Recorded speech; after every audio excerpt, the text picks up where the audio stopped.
Shalom, shalom, je suis le Rav Oremeli.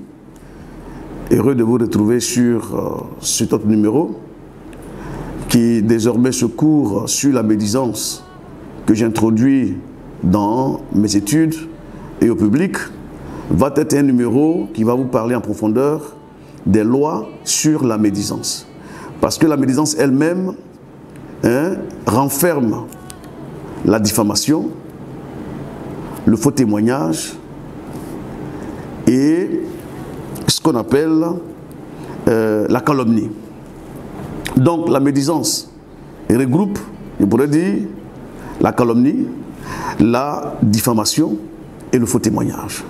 Voici une des plaies qui ignore, je pourrais dire, l'assemblée d'Hachem. Les gens ne s'ignorent pas, ne s'imaginent pas que la faute concernant la médisance est une des fautes très graves qu'Hachem sanctionne depuis les cieux et que cette médisance peut provoquer le retrait de la présence de Dieu dans une synagogue, dans une assemblée, dans un lieu qui semblerait être un endroit où on invoque Hachem. La médisance est donc la cause profonde de beaucoup de malédictions dans la vie de certains frères et sœurs. J'en ai pour preuve lorsque Myriam, la grande sœur de Moshe, elle médit son frère auprès de Aaron.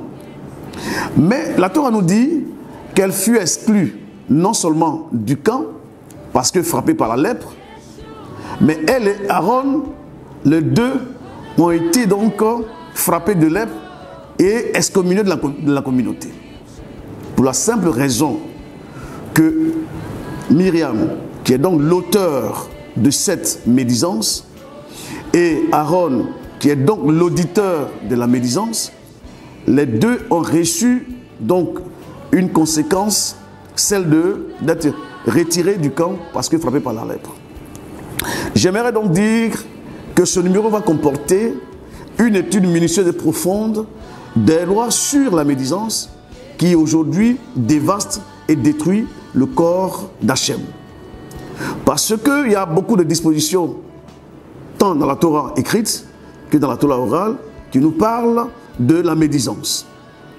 Donc, ces 4 points que je viens d'évoquer sur la médisance, qui est donc la médisance elle-même, ensuite la calomnie, le faux témoignage et la diffamation, nous allons dans les autres numéros les traiter à fond et en informer le grand public pour leur dire voici une des plaies qui entraîne la malédiction et la mort dans la vie d'une personne.